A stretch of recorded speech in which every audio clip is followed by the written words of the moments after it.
Delhi subordinate service selection board Delhi के द्वारा स्वास्थ्य विभाग के पदों पर परमानेंट भर्ती का विज्ञापन जारी हो चुका है। आपने ये विज्ञापन देखा होगा जो अभी हाल ही में डीएसएसबी के द्वारा जारी हुआ है। आपने हमारे चैनल पर भी देखा होगा और अन्य चैनलों पर भी ये विज्ञापन डल गया है, अपडेट कर दिया गया है। दोस्तों आज की इस वीडियो में हम कम्प्लीटली और डिटेल में बात करेंगे ओनली ऑन स्वास्थ्य विभाग के पदों के बारे में। जितनी भी यहाँ पर हेल्थ डिपार्टमेंट की पोस्ट हैं वहाँ पर हम ये सब देखने वाले हैं। तो चलिए दोस्तों देख लेते हैं यह ऑफिशियल नोटिफिकेशन। यहाँ पर देखेंगे एडवर्टाइजमेंट नंबर 02/23। यहाँ से आप इसकी नोटिफिकेशन को डाउनलोड कर सकते हैं जैसे ही आप इस पर क्लिक करते हैं। तो कुछ इस तरह से आपको ये ऑफिशियल नोटिफिकेशन देखने को मिलेगा। यहाँ पर 31 जुलाई 2023 अपडेट है क्योंकि ये लेटर 31 जुलाई को बनकर तैयार हो गया था और 4 अगस्त को इसके वेबसाइट पर ये पब्लिश किया गया है। ठीक, एडवर्टाइजमेंट नंबर 02/2023। यहाँ पर देखेंगे हमने जो इम्पोर्टेंट पॉइंट है इनको हाईलाइट किया है। Opening date for submission of online application 17 August 2023। दोस्तों अभी इसके ऑनलाइन फॉर्म फिलअप नहीं किए जा रहे हैं। 17 अगस्त से इसके फॉर्म ओपन होंगे, तभी आप इसके फॉर्म को फिलअप कर सकते हैं। और लास्ट डेट है 15 सितंबर 2023। लगभग 1 महीने का आपको फॉर्म भरने का समय मिलेगा। ठीक, अब बात करते हैं जॉब लोकेशन की। दोस्तों यहाँ पर under government of NCT of Delhi. तो दोस्तों आपकी जो जॉब लोकेशन रहने वाली है वो सिर्फ दिल्ली ही रहेगी। आपको दिल्ली में रहकर जॉब करना होगा। ठीक, अब बात करते हैं दोस्तों यहाँ पर पोस्ट के बारे में। तो नीचे बढ़ चलते हैं सीधा हम, यहाँ पर कंप्लीटली डिटेल में बात करेंगे एक एक एजुकेशनल क्वालिफिकेशन, एक्सपीरियंस और देखेंगे वहाँ पर आपका डिटेल। सबसे पहले दोस्तों देख लेते हैं यहाँ पर सर्विलेंस वर्कर की पोस्ट है। पोस्ट कोड आपको याद रखना होगा। ठीक, पोस्ट कोड इसका है 36/23। नेम ऑफ द पोस्ट है सर्विलेंस वर्कर। और दोस्तों इसका जो डिपार्टमेंट है वो है न्यू दिल्ली म्यूनसिपल काउंसिल। ठीक, बात करते हैं टोटल पोस्ट की। तो यहाँ पर टोटल 13 पोस्ट हैं। अब बात करते हैं इसके एजुकेशनल क्वालिफिकेशन की। यहाँ पर दोस्तों 2 तरह की क्वालिफिकेशन होती है, एक होती है एसेंशियल, एक होती है डिजायरेबल। तो यहाँ पर दोस्तों आपकी जो एसेंशियल क्वालिफिकेशन है वो पूर्ण होनी चाहिए, भले ही डिजायरेबल क्वालिफिकेशन आपकी पूर्ण हो या ना हो। ठीक है, तो एसेंशियल क्वालिफिकेशन क्या लिखा है यहाँ पर, फर्स्ट एंड सेकंड देखेंगे। मैट्रिक होना चाहिए आपके पास विद साइंस सब्जेक्ट से। ठीक, सेकंड लगा है diploma of sanitary inspector course होना चाहिए। तो यहाँ पर सैनिटरी इंस्पेक्टर का आपके पास में डिप्लोमा कोर्स है या फिर मलेरिया इंस्पेक्टर का डिप्लोमा कोर्स है तो आप अप्लाई कर सकते हैं। एक्सपीरियंस की बात करेंगे तो निल है, यहाँ पर कोई भी एक्सपीरियंस नहीं लगाना है। बात करते हैं वेतन की, तो यहाँ पर दोस्तों आपका जो ग्रेड पे है 2000 है और आपका जो सैलरी है 21,700 से लेके 69,100 रहने वाला है और बेसिक पे 5,200 से 20,200। दोस्तों यहाँ पर जो वैकेंसी का जो वेतन है वो काफ़ी अच्छा है। ठीक है, सभी पदों का वेतन काफ़ी अच्छा दिया गया है। अगला पद है यहाँ पर लेबोरेटरी असिस्टेंट का। पोस्ट कोड है इसका 37/23। डिपार्टमेंट आपका रहेगा दिल्ली जल बोर्ड। ठीक है, ये आपका डिपार्टमेंट है। टोटल पोस्ट यहाँ पर 11 रहने वाली हैं, कैटेगरी में भी डिवाइड किया गया है। और देखेंगे यहाँ पर एजुकेशनल क्वालिफिकेशन, बात करते हैं एसेंशियल की। तो यहाँ पर लिखा है degree in science with chemistry from a recognized university या फिर इक्विवेलेंट। दोस्तों इसका मतलब होता है कि आपके पास में दोस्तों साइंस सब्जेक्ट की डिग्री होनी चाहिए और उसमें केमिस्ट्री सब्जेक्ट साथ में होना चाहिए। साइंस से डिग्री होनी चाहिए और केमिस्ट्री सब्जेक्ट होना चाहिए। जैसे कि आपके पास में है CBZ chemistry, botany and zoology. तो जो कैंडिडेट्स CBZ से डिग्री किए हैं वो यहाँ पर अप्लाई कर सकते हैं। ठीक है, और ये अथवा में लिखा है, यदि आपके पास ये नहीं है तो आप ये वाला क्वालिफिकेशन लगा सकते हैं। लेकिन साथ में आपको देखना होगा, यहाँ पर लिखा है सेकंड नंबर पर 3 year experience in chemical laboratory in the sampling and analysis of water, sewage, effluents इत्यादि। ठीक है, यहाँ पर दोस्तों आपको केमिकल लेबोरेटरी में सैम्पलिंग का, एनालिसिस ऑफ वाटर का, टेस्टिंग का आपके पास में 3 साल का एक्सपीरियंस होना चाहिए, तभी आप अप्लाई कर सकते हैं। यहाँ पर देखेंगे एक्सपीरियंस में एसेंशियल में लिखा है as mentioned in educational qualification column. जो एजुकेशनल क्वालिफिकेशन कॉलम में जो एक्सपीरियंस लिखा हुआ है वो आपके पास होना चाहिए। तो यहाँ पर जो अथवा का मतलब है ए या बी में आपके पास में जो हो आप अप्लाई कर सकते हैं। यदि ए में degree in science with chemistry आप अप्लाई करेंगे, या फिर इंटरमीडिएट साइंस विद केमिस्ट्री हो तो भी आप अप्लाई कर सकते हैं, लेकिन एक्सपीरियंस कंपलसरी है 3 साल का। तो आप समझ गए होंगे। वेतन यहाँ पर 2400 ग्रेड पे है। ठीक, वेतन काफ़ी अच्छा है। आगे बढ़ चलते हैं।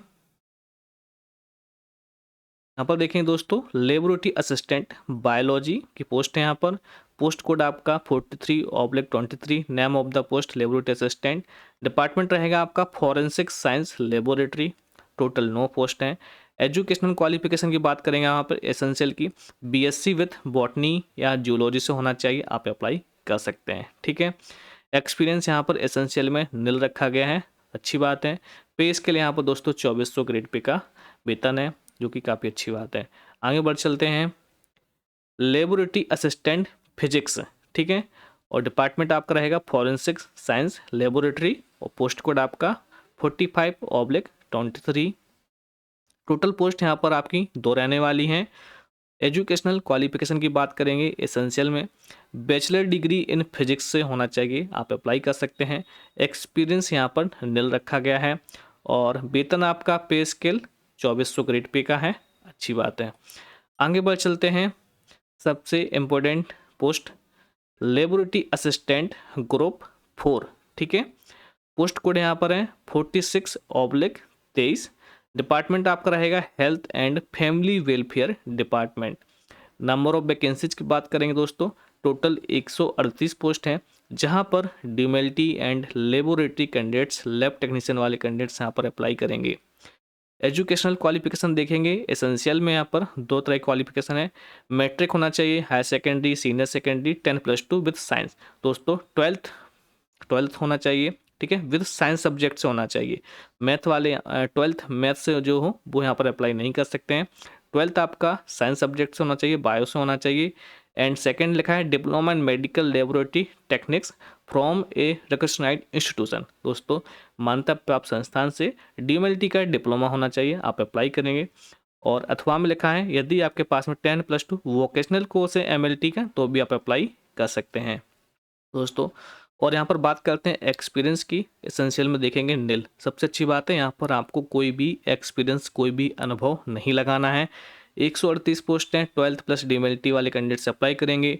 ऑल इंडिया कैंडिडेट्स यहाँ पर अप्लाई कर सकते हैं, लेकिन उनको जनरल में फाइट करना होगा। यदि कोई अभ्यर्थी अदर स्टेट का है, एससी का है, एसटी का, ओबीसी का है, तो वो भी जनरल से ही फाइट करेगा, ठीक है। और जनरल की यहाँ पर दोस्तों 47 पोस्ट हैं। और जिन लोग जो कैंडिडेट्स दिल्ली के निवासी हैं, दिल्ली से हैं, तो वो रिजर्वेशन का फ़ायदा ले सकते हैं। वो ओबीसी के, एससी के, एसटी के, वो इन पदों पर सीट ले सकते हैं, ठीक है। टोटल पोस्ट यहाँ पर 138 हैं। और बात करते हैं वेतन की, तो 2400 ग्रेड पे का आपका वेतन रहेगा। अगला पोस्ट है assistant OT and CSSD, post code 47/23, ठीक है। पोस्ट कोड आपको याद रखना होगा सभी का। और डिपार्टमेंट आपका health and family welfare department है। टोटल यहाँ पर 118 पोस्ट हैं, ये भी अच्छी बात है। एजुकेशनल क्वालिफिकेशन की बात करेंगे दोस्तों, यहाँ पर एसेंशियल में देखेंगे matric, higher secondary, senior secondary, 10+2 with science subject से होना चाहिए, ठीक। वो लिखा है सेकंड में operation room assistant course from a recognized institution. दोस्तों यहाँ पर ओटी टेक्नीशियन का जिन लोगों के पास में डिप्लोमा है वो अप्लाई करिएगा। एक्सपीरियंस यहाँ पर कोई भी नहीं है, और 1900 ग्रेड पे का वेतन मिलेगा। आगे बढ़ चलते हैं। एक बार फिर से टेक्नीशियन ओटी सीएसएसडी की पोस्ट है, इसका पोस्ट कोड अलग है 48/23। टोटल पोस्ट यहाँ पर 72 है। डिपार्टमेंट आपका health and family welfare department रहेगा। एजुकेशनल क्वालिफिकेशन की बात करें यहाँ पर एसेंशियल में देखेंगे सीनियर सेकेंडरी यानी कि 12th आपका साइंस सब्जेक्ट से, ठीक है। ऑपरेशन रूम असिस्टेंट का कोर्स यानी कि ओटी का आपके पास में कोर्स होना चाहिए। प्लस दोस्तों यहाँ पर 5 साल का एक्सपीरियंस मांग लिया गया है। ओटी असिस्टेंट का हो, सीटीएस का हो, सीएसएसडी का हो, एनेस्थीसिया का हो, एनेस्थीसिया वर्कशॉप का हो, आईसीयू सर्जिकल का हो, ठीक है। तो यहाँ पर आपको एक्सपीरियंस लगाना होगा, ठीक है। और यहाँ पर आपका वेतन भी बढ़ जाता है। ये आपका 2400 ग्रेड पे का वेतन हो गया है यहाँ पर। आगे बढ़ चलते हैं। आगे अगला पोस्ट है दोस्तों, पोस्ट कोड यहाँ पर 52/23, नेम ऑफ द पोस्ट है रिफ्रैक्शनिस्ट, और department health and family welfare department 24 post है। एजुकेशनल क्वालिफिकेशन की बात करें दोस्तों, यहाँ पर एसेंशियल में 10+2 होना चाहिए, साइंस सब्जेक्ट से होना चाहिए, प्लस यहाँ पर diploma in refraction and in optometry, ठीक है, ऑप्थेल्मिक असिस्टेंट का, ऑप्टोमेट्री का जिन लोगों के पास में डिप्लोमा है वो अप्लाई करिएगा। और कोई भी एक्सपीरियंस नहीं मांग गया है, 24 पोस्ट हैं। वेतन दोस्तों 2800 ग्रेड पे का वेतन है, काफ़ी अच्छा वेतन है। और आगे बढ़ चलते हैं रेडियोग्राफर का, पोस्ट कोड यहाँ पर 54/23, department health and family welfare department रहेगा, रेडियोग्राफर की पोस्ट है। पोस्ट आपकी टोटल 32 हैं। एजुकेशनल क्वालिफिकेशन एसेंशियल में देखेंगे senior secondary 10+2 with science subjects होना चाहिए। सर्टिफिकेट वाले कैंडिडेट्स भी अप्लाई करेंगे, सर्टिफिकेट आपका 2 साल का होना चाहिए। डिप्लोमा भी आपका होना चाहिए तभी आप अप्लाई कर सकते हैं, या फिर बीएससी है तभी आप अप्लाई कर सकते हैं। दोस्तों जिन लोगों के पास सर्टिफिकेट है वो भी अप्लाई करेगा, डिप्लोमा है वो भी कर सकता है, या फिर बीएससी है वो भी अप्लाई कर सकते हैं रेडियोग्राफिस्ट, ठीक है। तीनों को तरह के कैंडिडेट्स यहाँ पर अप्लाई कर सकते हैं, कितनी अच्छी बात है। और एक्सपीरियंस की बात करेंगे, यहाँ पर कोई भी एक्सपीरियंस आपको नहीं लगाना है, 10+2 विद साइंस सब्जेक्ट होना चाहिए। डिप्लोमा इन रेडियोग्राफी और सर्टिफिकेट वाले भी अप्लाई करेंगे, बीएससी वाले भी अप्लाई करेंगे। 2400 ग्रेड पे का आपका वेतन रहेगा, ठीक है। अगला पोस्ट है असिस्टेंट डाइटिशियन की पोस्ट है यहाँ पर, पोस्ट कोड आपका 56/23, डिपार्टमेंट आपका health and family welfare department रहेगा, 25 पोस्ट हैं।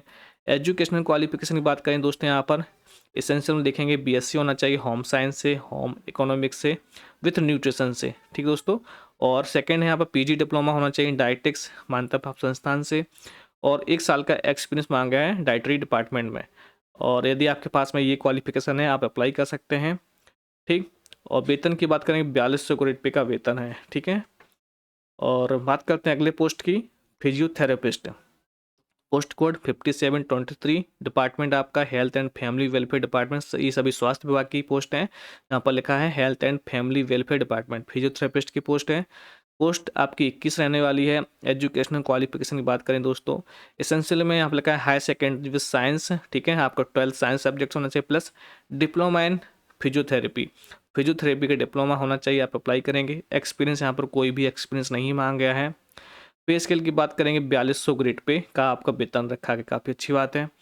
अब आगे बढ़ चलते हैं दोस्तों, तो ये है आपकी पोस्ट स्वास्थ्य विभाग की, जहाँ पर आप लोग अप्लाई कर सकते हैं, हमने डिटेल में देखा है। और भी पोस्ट हैं दोस्तों, टीचिंग लाइन की पोस्ट हैं। और अगला पोस्ट दोस्तों यहाँ पर होम्योपैथिक कंपाउंडर का है।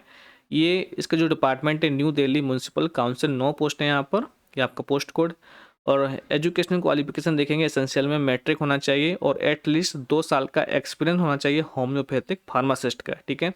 यदि आपके पास में होम्योपैथिक फार्मासिस्ट का डिप्लोमा है तो भी आप अप्लाई कर सकते हैं, 2800 ग्रेड पे का वेतन है, ठीक है। तो ये पोस्ट थी आपकी जहाँ पर आप लोग अप्लाई कर सकते हैं, स्वास्थ्य विभाग की ये पोस्ट थी, ठीक है। आगे बात करते हैं एलिजिबिलिटी क्राइटेरिया, यहाँ पर देखेंगे the candidates must be a citizen of India, स्पष्ट लिखा है जो कैंडिडेट्स हैं वो must be a citizen of India, Bharat का हो, नागरिक हो, वो अप्लाई कर सकता है, ठीक है। किसी भी राज्य का हो वो अप्लाई कर सकता है। यहाँ पर ऐसा कुछ नहीं लिखा है कि ये वैकेंसी केवल दिल्ली वालों के लिए है, ठीक है।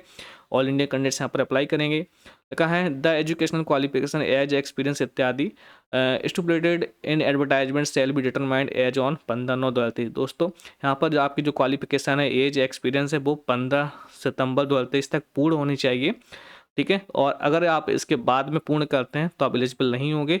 इसकी जो निर्धारण की तिथि है 15 सितंबर 2023 है, यानी कि आवेदन की लास्ट डेट तक आपकी जो एलिजिबिलिटी है वो पूर्ण होनी चाहिए।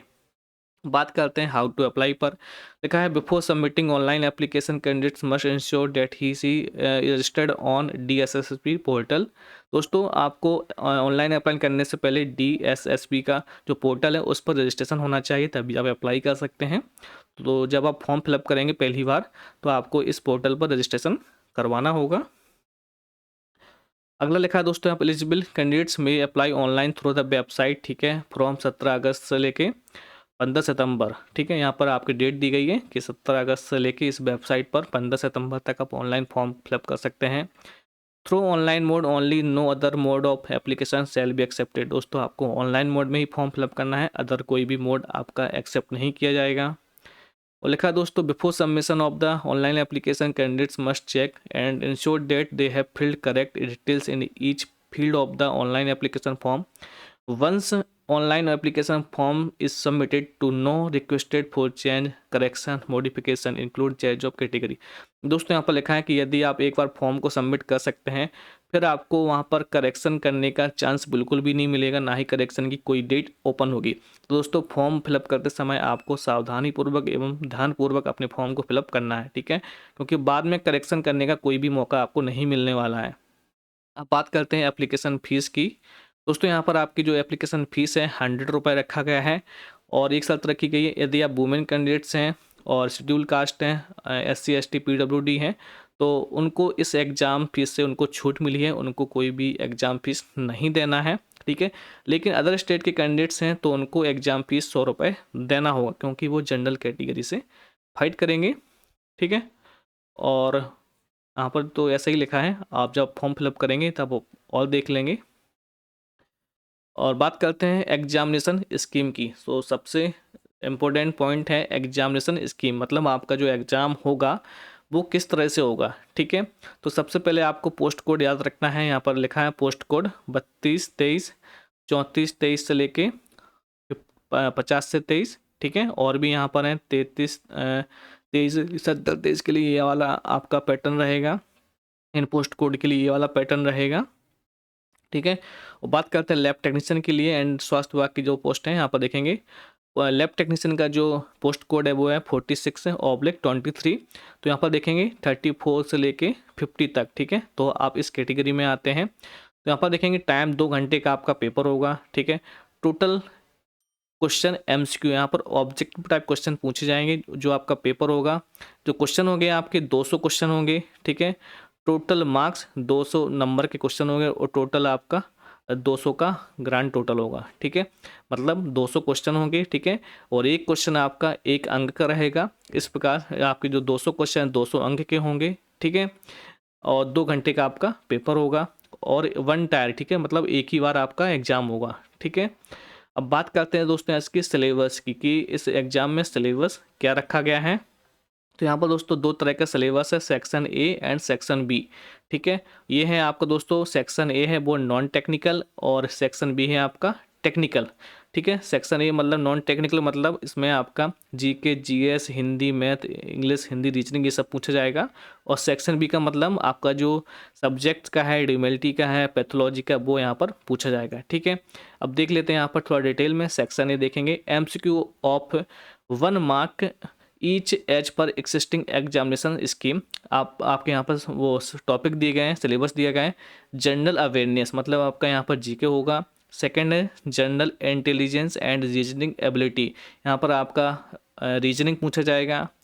थर्ड है आपका अर्थमेटिकल एंड नंबरेटिकल एबिलिटी, आपका मैथ हो जाएगा। चौथे नंबर पर लिखा है टेस्ट ऑफ हिंदी लैंग्वेज, आपके हिंदी और यहाँ कंप्रेशन, ठीक है। और 5th नंबर पर test of English languages and comprehensions दोस्तों यहाँ पर। और 5 है आपका इंग्लिश। तो दोस्तों यहाँ पर Hindi, English, math, reasoning and GK, ये आपके 5 सब्जेक्ट रहेंगे। और हर एक सब्जेक्ट आपका 20 अंक का होगा, ठीक है। हिंदी आपका 20 नंबर का, इंग्लिश 20 का, मैथ 20 का, GK 20 का और रीजनिंग 20 का। इस प्रकार से 20 पंचे 100, ठीक है। 100 नंबर का आपका होगा सेक्शन नंबर A से और 100 नंबर का होगा आपका सेक्शन नंबर B से, ठीक है। लिखा है objective type multiple choice question on the subject concern as per the qualification prescribed for the post, ठीक दोस्तों। 100 मार्क्स। सेक्शन B भी आपका 100 मार्क्स का है और सेक्शन A आपका 100 मार्क्स का है। मतलब टेक्निकल वाला 100 का, मतलब जो पैथो का आपका histo cyto blood bank patho, ठीक है, हेमेटो बायोकेमिस्ट्री, ये सब आपका 100 का रहेगा। और यहाँ पर भी सेक्शन A जैसे कि हिंदी, इंग्लिश, मैथ, रीजनिंग वगैरह, ये भी आपके 100 क्वेश्चन की रहेंगे, ठीक है, 100 मार्क्स के रहेंगे, ठीक है। इस प्रकार आपको टोटल 200 नंबर का आपको पेपर मिलेगा, 200 MCQ, जिससे आपको 2 घंटे में पूर्ण करना होगा। तो ये है आपका एग्जाम का पैटर्न। अब बात करते हैं कि आप इसकी तैयारी कैसे करेंगे लैब टेक्नीशियन कैंडिडेट्स। तो दोस्तों आपको पैथो का सिलेबस तो पता ही होगा, आपने अभी ग्रुप 5 की तैयारी की है और भी आप अदर स्टेट की ना PGI वगैरह तैयारी कर रहे हैं, एम्स की तैयारी कर रहे होंगे, तो सिलेबस तो आपको इसका पता ही है। और इसका भी आपने देखा होगा कि ग्रुप 5 में आप तैयारी की होगी, मैथ पढ़ा होगा, जीके पढ़ा होगा, रीजनिंग पढ़ी होगी, हिंदी इंग्लिश पढ़ी होगी, तो वही सिलेबस रहेगा, ठीक है। लेकिन आपको थोड़ा डिटेल में और अच्छी मेहनत करनी होगी क्योंकि कंपटीशन थोड़ा हाई रहेगा इसमें, ठीक। 138 पोस्ट हैं और यहाँ पर ऑल इंडिया कैंडिडेट्स भी अप्लाई करेंगे, तो कंपटीशन थोड़ा टफ रहेगा, इसलिए आपको मेहनत थोड़ी ज़्यादा करनी होगी। और देख लेते हैं आगे थोड़ा और। Negative marking will be applicable and deduction of 0.25 marks will be made for each wrong MCQ answer. दोस्तों यहाँ पर नेगेटिव मार्किंग रखी गई है 0.25 पर क्वेश्चन की, ठीक है। यदि आपका एक क्वेश्चन गलत होता है तो आपका 0.25 मार्क्स काट लिया जाएगा। यदि आपके 4 क्वेश्चन गलत होते हैं तो आपका 1 अंक माइनस हो जाएगा, ठीक है। तो यहाँ पर नेगेटिव मार्किंग है, इस बात का ध्यान रखें। The selection shall be made through one tyre examination scheme, मतलब एक ही बार में सबका एग्जाम हो जाएगा। और लिखा है दोस्तों, outside candidates will be treated as unreserved candidate and they must apply under general category. स्पष्ट लिखा है दोस्तों कि जो अदर स्टेट के आउटसाइड कैंडिडेट्स हैं उनको जनरल कैटेगरी से फाइट करना होगा, ठीक है। मान लो कोई ओबीसी का या फिर एसटी का कैंडिडेट्स हैं, यदि वो यहाँ पर फॉर्म फिलअप कर सकता है तो उसे जनरल से फॉर्म फिलअप करना होगा, तभी वो फॉर्म फिलअप कर सकता है। एज रिलैक्सेशन की बात करेंगे, देख सकते हैं, तो यहाँ पर आपको इस तरह से एज में रिलैक्सेशन मिल जाएगा। लिखा है the educational qualification as experience and other eligibility condition for the post shall be determined as on 15 September 2023, जो हम पहले देख चुके हैं कि 15 सितंबर 2023 की डेट को याद रखते हुए आपका जो क्वालिफिकेशन एज एलिजिबिलिटी एक्सपीरियंस है उस डेट से निर्धारण किया जाएगा, ठीक है। यदि आप इस डेट तक पूर्ण करते हैं तो आप एलिजिबल हैं। अगला इंपॉर्टेंट पॉइंट है candidates are advise to upload recent and clear colour photograph. दोस्तों फॉर्म फिलअप करते समय आपको याद रखना है कि आपको जो फ़ोटो है वो कलर होना चाहिए, रंगीन होना चाहिए। वाइट फ़ोटो यहाँ पर एक्सेप्ट नहीं करेगा और अच्छे से उसको फ़ोटो दिखना चाहिए, ठीक है। अच्छी क्वालिटी का फ़ोटो होना चाहिए। और दोस्तों यहाँ पर लिखा है कि आपकी जो फ़ोटो है उस पर कोई भी सिग्नेचर नहीं होना चाहिए, ठीक है, तभी आपका फॉर्म मान्य किया जाएगा, अन्यथा आपको रिजेक्ट कर दिया जाएगा, ठीक है। लिखा है request for change correction sought by any mode like post fax. लिखा दोस्तों कि फॉर्म भरते समय आपको केयरफुली फॉर्म फिलअप करना है क्योंकि बाद में आपको करेक्शन का कोई मौका नहीं मिलेगा।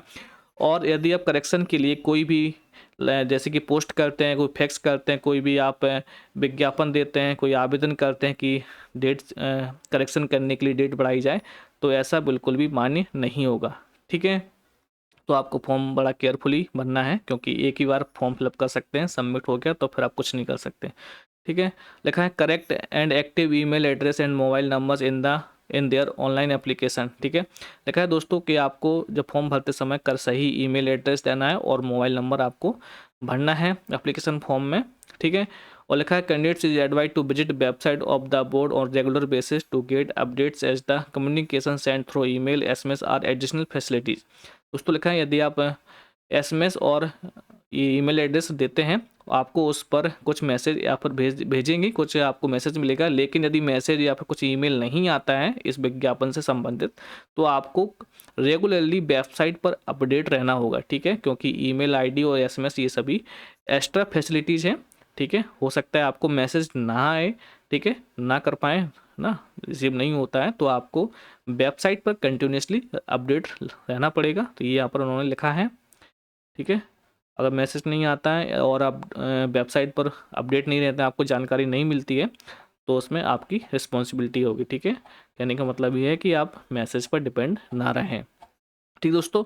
तो ये है आपका कम्प्लीटली इन्फॉर्मेशन, कम्प्लीटली डिटेल। और यदि आपके पास में कोई डाउट हो, कोई कन्फ्यूजन हो, कुछ जानकारी समझ में नहीं आ रही हो, तो आप कमेंट बॉक्स में पूछ सकते हैं और हम उस आपके क्वेश्चन को देखेंगे, ठीक दोस्तों। और इसका नोटिफिकेशन एक बार फिर से आपको हमारे वीडियो के नीचे डिस्क्रिप्शन में मिल जाएगा। दोस्तों ये update, thank you for watching.